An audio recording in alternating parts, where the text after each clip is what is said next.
বলো তো তোমাদের বাড়িতে আনাজ কে কাটে? মা।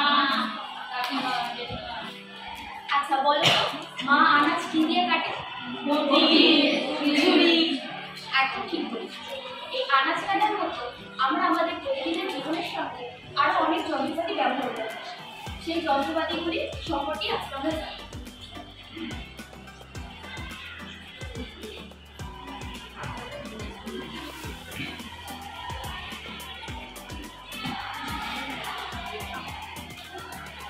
আনাজ কাটার সময় আমাদের সজাগ থাকতে হয়, নাহলে আমাদের হাত কেটে যেতে পারে। আজকে আমরা সজাগ থেকেও ভুলের জন্য সম্পর্কে জানবো। আজকে পাঠ হলো সজাগ থেকেও ভুলে যাও। এখন আমি তোমাদের একটি চার্ট দেখাবো, চার্টটি দেখে বলবে তোমরা চার্টে কি দেখতে পাচ্ছ, ঠিক আছে? বলো তো চার্টে তোমরা কি দেখতে পাচ্ছ?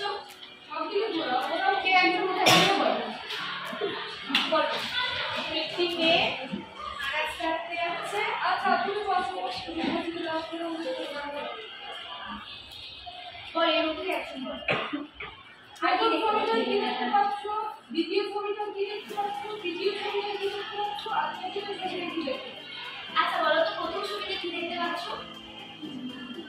কেউ এখান থেকে উঠে দাঁড়িয়ে বল। বল কি করেছো? এবার এখান থেকে বলো দ্বিতীয় ছবিতে কি দেখতে পাচ্ছ?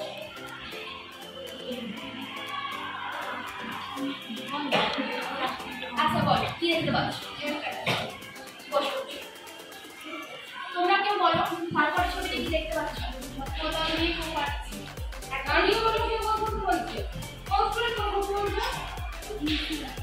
আচ্ছা এবার এই থেকে বলো এটা থেকে কি দেখতে পাচ্ছ চতুর্থ ছবিতে? রুমা বলো।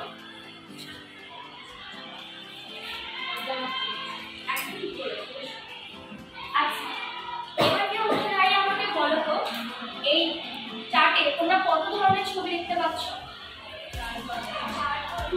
একদম ঠিক বলেছো। এবার বলো তুমি বলো এই চার্ট কোন ছবিতে? একদম ঠিক বলেছো। ঠিক আছে এইভাবে করতে হবে।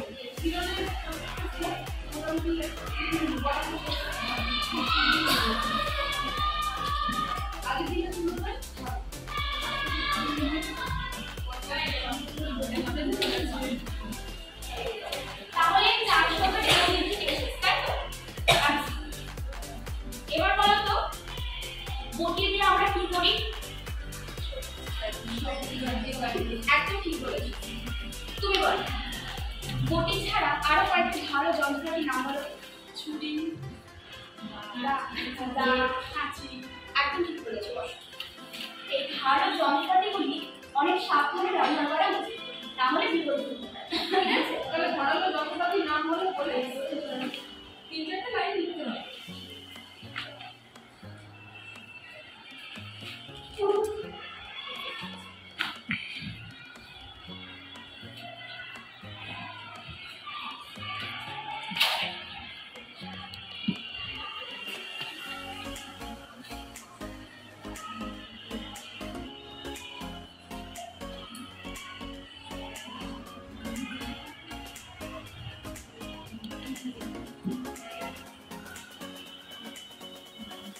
আচ্ছা এবার বলো তো তোমরা চার্টে দ্বিতীয় ছবিতে কি দেখতে পাচ্ছ? বলো তো এই নেল কাটার দিয়ে কি করা হয়? আচ্ছা তুমি উঠে দাঁড়িয়ে বলো নেল কাটারকে বাংলায় কি বলা হয়? জন। আচ্ছা তুমি লেখো নেল কাটার কি ছিল?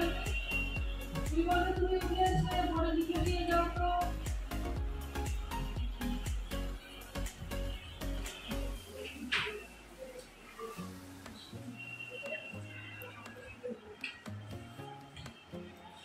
এসে পড়ে গেছে নেল কাটারকে বাংলায় কি বলে? নেল কাটার বললেই হবে, ঠিক আছে? একটা যাচ্ছে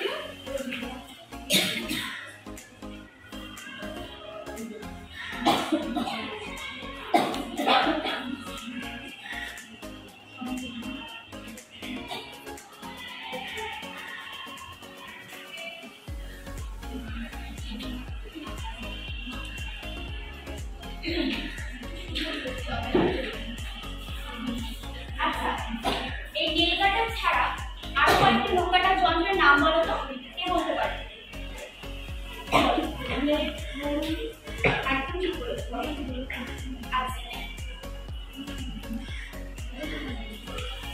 আচ্ছা, কেউ বলতে পারবে শুকনো ব্লেড দিয়ে কাটলে কি হয়? তোমরা কি কেউ জানো শুকনো ব্লেড দিয়ে কাটলে কি হয়? আমি জানি না। আচ্ছা, নখ কাটার আগে নখ জলে ভিজে নরম করে নিতে হবে, তারপর সেই ব্লেড দিয়ে নখটা কেটে নিতে হবে। যদি শুকনো ব্লেড দিয়ে কাটা হয় তাহলে নখের সাথে আমাদের নরম চামড়া কেটে যেতে পারে এবং সেখান থেকে রক্তপাত হওয়ার সম্ভাবনা থাকে। তো এবার বলো তো, এই ছবিটা দেখতে পাচ্ছ তো? বলো তো, মাটি কোপানোর জন্য আমরা কি ব্যবহার করে থাকি? কোদাল। আচ্ছা, এই কোদালের ইংরেজি প্রতিশব্দ কেউ বলতে পারবে? কেউ হাত তোলো। আচ্ছা তুমি এসো করে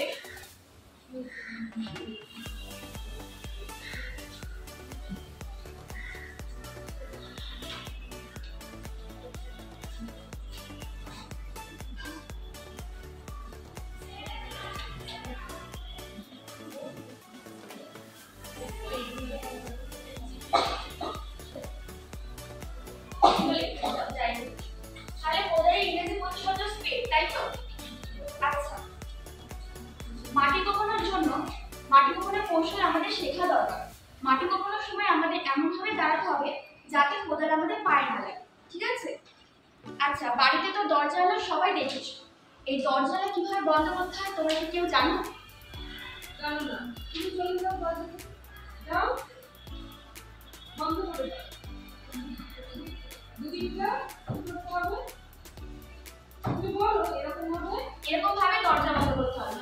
দরজা বন্ধ করার সময় একটা আঙুল দিয়ে দাও, একটা আঙুল দিয়ে দাও, বন্ধ করে দাও। বাই চান্স তোমার একটা আঙুল বলো যে আমার বাই চান্স একটু মানুষ যদি ঢুকে যায় তাহলে চিপে যাবে। আচ্ছা, দরজা বন্ধ করার সময় যদি আমাদের আঙুল মানে চাপা পড়ে তাহলে সেখান থেকে আমাদের যন্ত্রণা হতে পারে। তো আমাদের লক্ষ্য রাখতে হবে দরজাটা বন্ধ করার সময় আমাদের যাতে আঙুল চাপা না পড়ে যায়। আরো লক্ষ্য রাখতে হবে যাতে দরজার ফাঁকে কোনো পোকামাকড় আটকে না পড়ে, তাহলে সেখান থেকে দুর্গন্ধ ছড়ায়, ঠিক আছে? আচ্ছা, তো বলো তো আজকে আমাদের পাঠের সঙ্গে আমরা কোন কোন বিষয়ের সমন্বয় করলাম? কে একজন উঠে দাঁড়িয়ে বলো। গণিত ও ইংরেজি। গণিত, ইংরেজি, বাংলা, ঠিক আছে বসো। আচ্ছা মাধুরী, উঠে দাঁড়িয়ে বলো আজকের পাঠ থেকে কি জানো? এই ভূত কোন দেখো। আজকের পাঠ থেকে আমরা জানলাম 4 সংখ্যাটি কোন বিষয় থেকে এসেছে, কয়েকটি ধারালো যন্ত্রের নাম, নেল কাটারের বাংলা প্রতিশব্দ, আর কোদালের ইংরেজি প্রতিশব্দ, আর কিভাবে সোজা থেকে আমাদেরকে সাবধানে কাজ করতে হবে। আচ্ছা, আজকে আমরা পাঠ থেকে জানলাম কিভাবে সজাগ থেকে কাজ করব আর কিভাবে সঠিক খেলাটা চলবে সে সম্পর্কে জানলাম, তাই তো? আজকের ক্লাস এতটুকুই, পরের দিন নতুন পড়া শুরু করব।